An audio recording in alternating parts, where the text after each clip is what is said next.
ನಮಸ್ಕಾರ ಗುರು. ಇವತ್ತು ಚೆಂಡು ಹೂಗ್ಲಿಕ್ಕೆ ಕೋಲಾಕ್ ಬೇಕಾಗಿತ್ತು. ಅದ್ರಿಗೆ ಟ್ರ್ಯಾಕ್ಟರ್ ಎತ್ಕೊಂಡು ಕೋಲಗಳು ಎತ್ಕೊಂಬರಕ್ಕೆ ಹೋದ್ವಿ.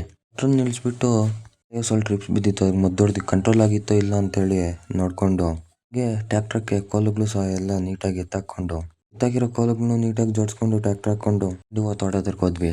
4 ಜನ ಕೂಲಿಯವರು ಸಹ ಬಂದಿದ್ರು ಗಾತಗ್ಲಾಕಕ್ಕೆ. ಸೈಡ್ ಗಾತಗ್ಲಾಕ್ತಾ ಇದ್ವಿ, ಇನ್ನೊಂದು ಸೈಡ್ ಪಿಂಕಲ್ಲಿ ದಾರ ಎಲ್ಲ ಸುತ್ಕೊಂಡು ಹಾಕಿರೋ ಕೋಲುಗಳನ್ನು ಸಹ ನೀಟಾಗಿ ಕಿತ್ತಾಕಿದ್ವಿ.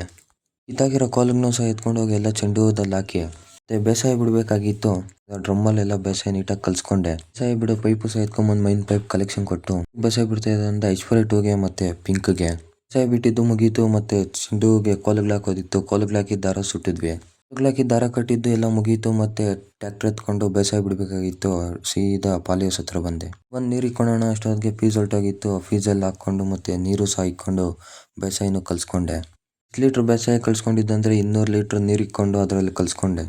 ನೀಟಾಗಿ ಪೈಪು ಸಹ ಜಾಯಿಂಟ್ ಹಾಕಿ ಮತ್ತೆ ಬಿಟ್ಟಿದ್ದು ಯಾವ್ದ್ರಿಗೆ ಅಂದ್ರೆ ಏನ್ ವೈಟು ಊಣಿ ಎಲ್ಲ ವಾರ ಆಗಿತ್ತು. ಅದ್ರಿಗೆ ಬಿಟ್ಟಿದ್ದಾದ್ಮೇಲೆ ಎತ್ಕೊಂಬಂದು ಟ್ರ್ಯಾಕ್ಟರ್ ಪಾರ್ಕಿಂಗಲ್ಲಿ ಹಾಕಿ ನಾರ್ಗ್ ಬಂದಿದ್ರು ಅಂತ ಹೇಳಿದ್ರು. ಹೋಗಿ ನಾರು ಸಹ ಎತ್ಕೊಟ್ಮೇಲೆ ಹಸುವಾಗ್ತಾ ಇತ್ತು. ಅದಕ್ಕೆ ಹೋಗಿ ಅಜಯಣ್ಣ ಹತ್ರ ಒಂದು ಎಗ್ ರೈಸ್ ಹಾಕ್ಸ್ಕೊಂಡು ಎತ್ಕೊಂಬಂದ್ರೆ ಮತ್ತೆ ನರ್ಸರಿ ಹತ್ರ ನಾರ್ಗ್ ಬಂದಿದ್ರು. ಆ ನಾರು ಎತ್ಕೊಟ್ಟು ಮತ್ತೆ ಎಗ್ ರೈಸು ಸಹ ತಿನ್ಕೊಂಡು ಲೈಟು ಸಹ ಆನ್ ಮಾಡ್ಕೊಂಡು ಮನೆ ಕಡೆ ಬಂದೆ. ಇವತ್ತಿನ ಕತೆ ಇಷ್ಟು. ನಾಳೆ ಸಿಗೋಣ. ಇರ್ತೀನಿ.